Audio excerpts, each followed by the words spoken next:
제4과 서도서기, 동도서기와 한국의 근대성, 끝이 난 듯 끝이 나지 않은 양반 문화에 대해서 말씀을 드리겠습니다.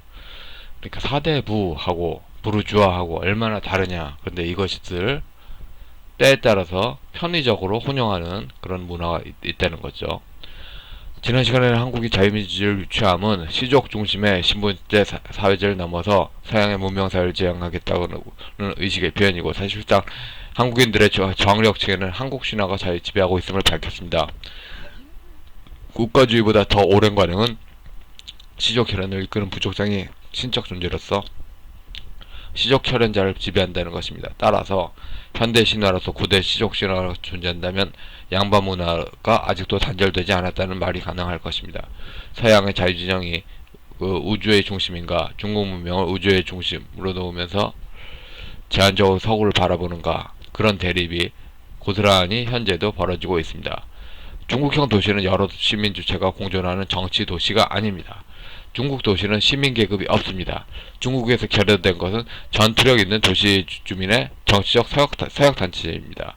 시족 군주 국가에서는 군주, 가정에서는 가부장의 지위가 압도하는 것이 중국 문명에서는 흔한 일입니다.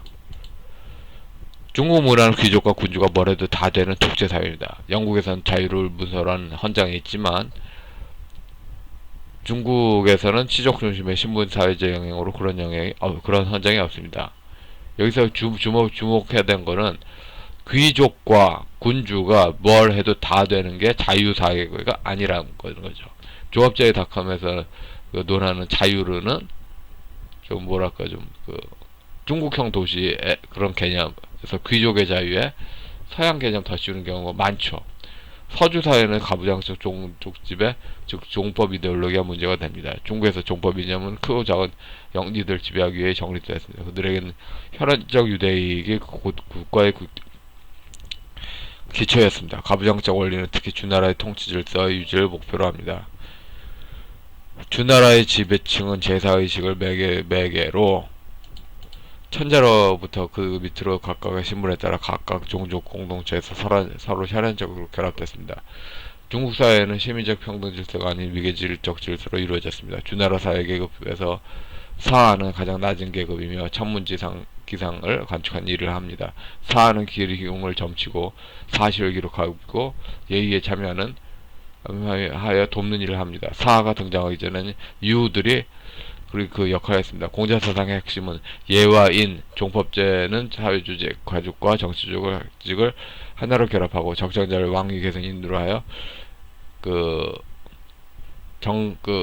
가족은 대종, 정권 조직은 천자, 황제는 하늘로부터 부름받았다는 의식이 있었습니다. 중국의 군주는 부족국가 내부에서 최고 사제입니다. 중국에서 부족국가는 최고 사제를 정점으로 하는 태수 행정구역 연합체로 존재합니다. 그러한 사회에서 높은 사람을 존경함은 계급제도와 군주제도의 원칙이고, 부모와 친족제도의 친밀함은 종법제도의 원칙입니다. 명은 주례가 규정한 사람의 신분지를 나타냅니다.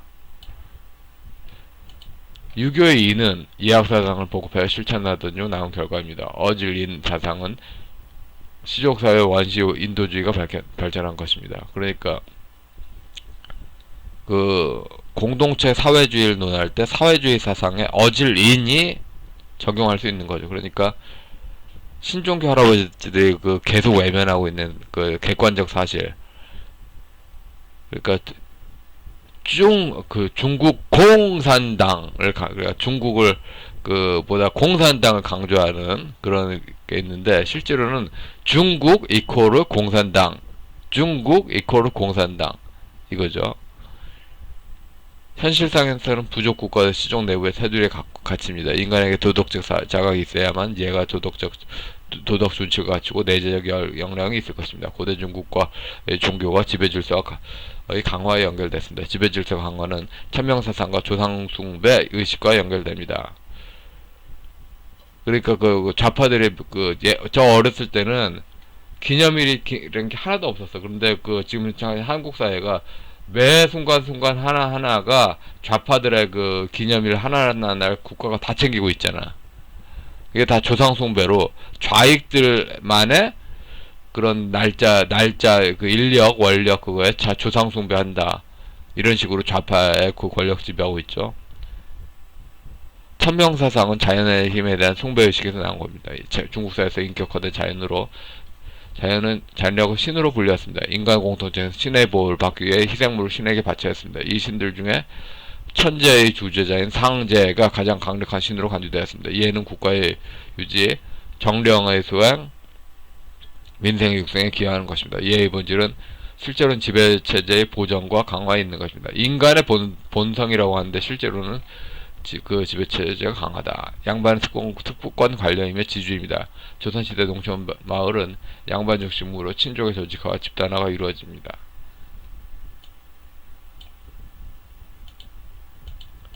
가족의식은 동족 단위로 확대됩니다. 개는 시족마을에서 공동체 가치를 실현하기 위한 조직식입니다. 촌락은 촌락민들의 사회적 단위입니다. 그러한 촌락에서 동계, 동약은 제지사족들이 이 지역에서 집단 내 결속과 신분적 지배를 위한 조직입니다.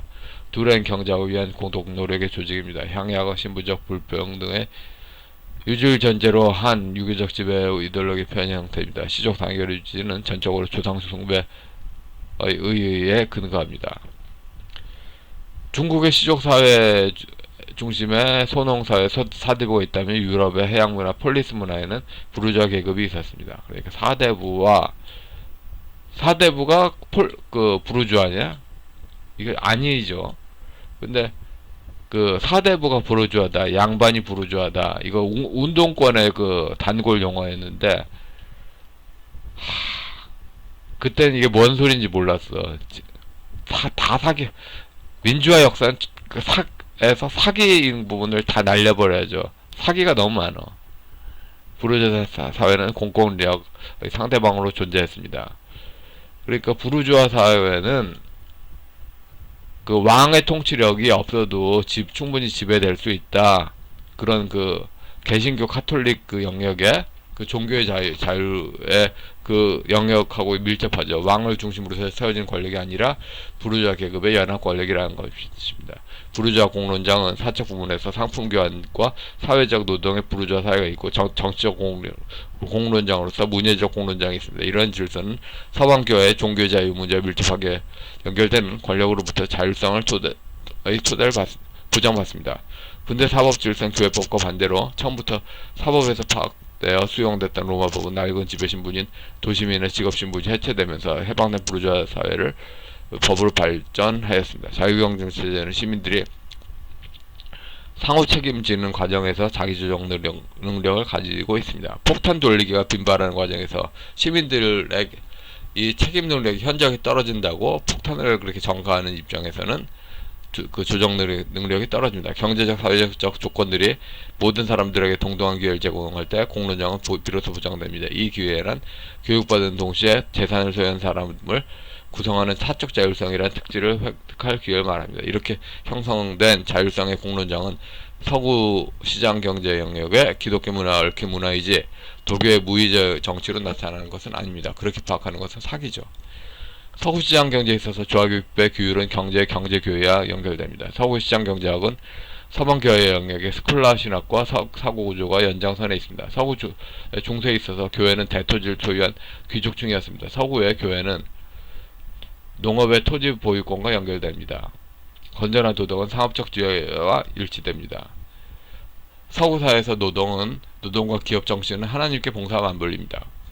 그러니까 그 샤머니즘 부족주의로 지속만 챙긴다 이런 게 아니었죠. 영국에서 경제학은 기업의 문화, 독일은 그 공공행정 신약, 프랑스는 문필과의 사색으로 나타났습니다. 스토아적 자연관은 그러니까 각각의 사물을 각각의 다 사물 존재로 보는 그런 스토아적 자연관은 이성중심 세계관으로서 인간의 자기보존과 사회성의 양립을 설명합니다. 자연은 공정한 관찰자로서 우리 행위를 재판하고 조정하는 존재입니다. 상품 소유자들이 사적 그 자율성과 사회적 관계는 공론장의 존재와 연결됩니다. 공론장은 권력 해체의 이념에 서 있는 것이 아니라 권력 분할의 이념에 서 있습니다.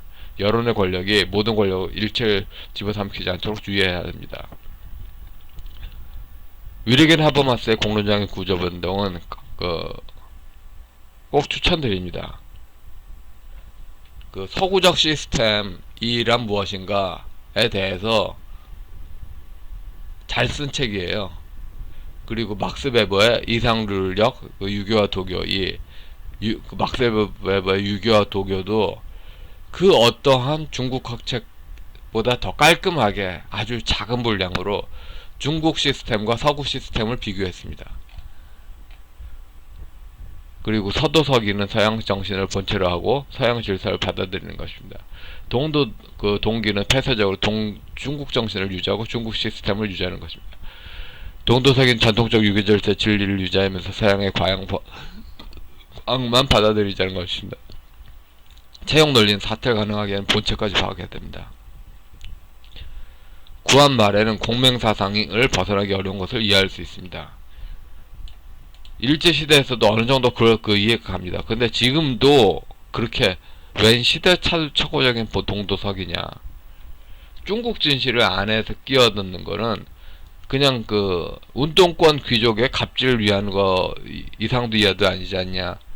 오히려 그 부정선거를 규탄하는 쪽에서는 철저하게 서도서기여야 되지 않냐. 오히려 그동안에 그 동도서기로 했었던 거에 있어서 사기로 무효화 주장하지 않냐.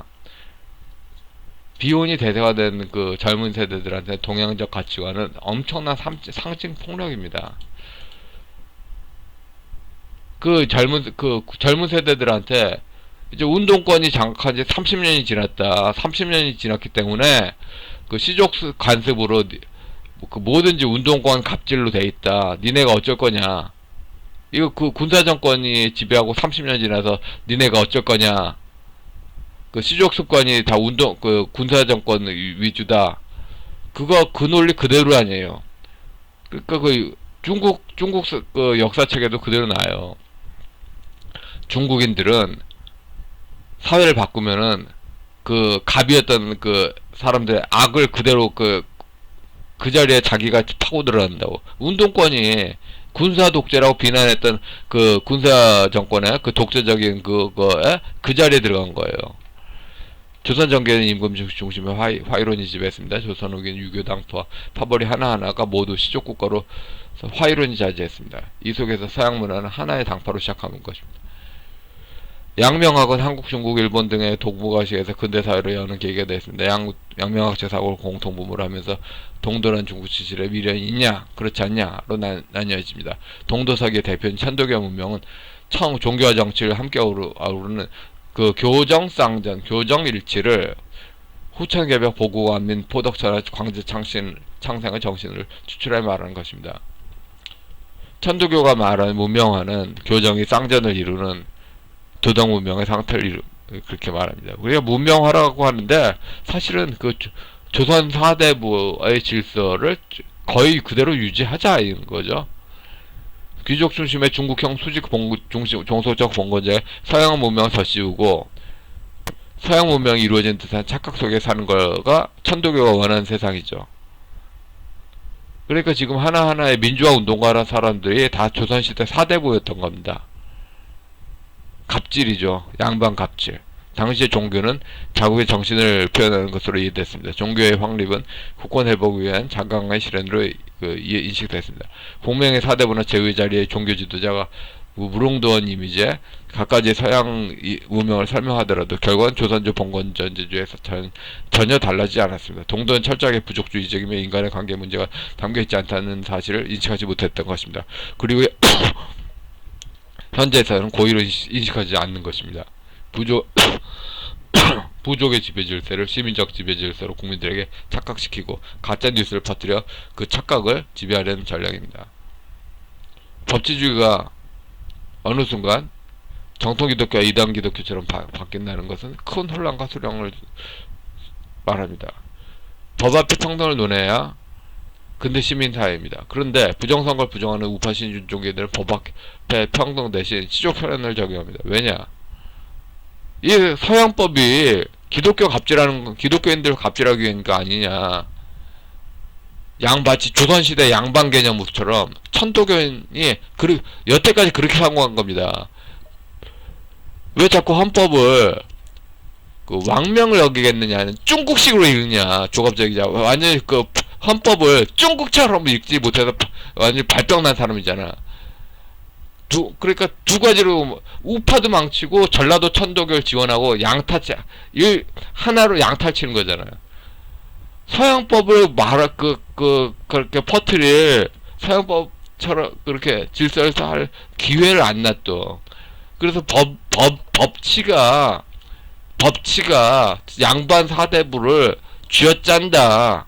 양반 사대부가 불편하다. 양반 사대부의 갑질에 불편하다.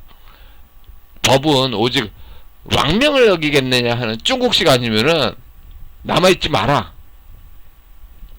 법 앞에 평등을 논해야 되는데 법 앞에 평등이 이데올로기적인 것처럼 논해버리니까 부족 혈연주의가 아주 만고불변해. 무슨 자연 이치이냐. 사실은 중국형인데 중국 건데. 그래서 자유를 억누르는 건데 자연법이 아니라 그냥 그 대대로 자유를 억누르는 중국의 그 질곡인데. 좌파진영은 법 앞에 평등 대신 시족 혈연을 강조합니다. 천도교 등의 신종교 신앙이 민주주의의 토대를 붕괴시키고 집단적 시침을 떼는 것입니다. 샤머니즘으로 신앙으로 이해하는 서양법은 스투아 철학으로 이해하는 서양법과 완전히 다릅니다. 그러니까 지금 현재 어렵게 스투아 철학 언제 배웠냐 이렇게 한마디로 대졸자가 이해한 대학을 졸업한 정상적인 2030이 이해한 서양법과 다른 거죠. 이와 같다고 전제하는 것은 사기입니다. 서양 법치주의에 깔린 귀족 갑질 권한의 포기 부분의 이념을 포기하고 의도적으로 귀족 갑질을 무한하게 인정하는 과거의 동도서기를 읽어버리면 결과적으로 귀족 아래 국민을 노비화시켜서 수직적으로 줄 세우자는 의미만 남습니다. 2021년에서 중국 진실을 통해서 나타내는 귀족 중심의 조선시대식 체제가 과연 국민이 동의하여 가고 싶은 미래인가요? 그렇지 않을 것입니다. 90%가 조선시대는 노예계급이었습니다. 그들에게선 조선시대는 아름답지 않았습니다. 한국 사회가 또 다른 독재사회가 된 가장 큰 원인은 동도서기의 중국형 사대부 문화의 귀족주의 강화에 있습니다. 그러니까 귀족이 너무 강한 거죠. 그러니까 과거로 돌아가자고 하는데 과거가 귀족에게만 회피하고 국민들한테 재앙이었죠. 노땅 세대들한테 깔린, 몸 안에 깔린 중국 판타지가 그걸 잊혀지게 한 겁니다. 군사정권이 무너지면 당연히 서구식 시민사회가 된다고 논한 주장을 환상했습니다. 군사독재가 무너지고 또 다른 귀족연합 독재로 경상도 유교가 아니라 전라도 유교로 그렇게 대체된 거죠. 동학의 문명론, 이 주체적 근대성, 오상졸의 초등교서 다시 읽기, 이거 이승만의 독립정신의 정반대편에 있죠. 동도서기. 결국 동학의 문명론이 상당히 동학 패거리들의 자의성이더라. 민족적인 게 세계적인가? 미중 갈등과 연관해서 자신의 의견을 적어봅시다. 그러니까 중국 문명에 얽힌 그런 그게 보편 타당하고 인권을 존중하며 민주주의적이며 시장경제적이며 기독교까지 아우르는 그런 거냐, 아니면 그냥 날강도 사기냐, 여기에 대해서 생각을 잘 적어보십시오. 예, 여기까지 하겠습니다.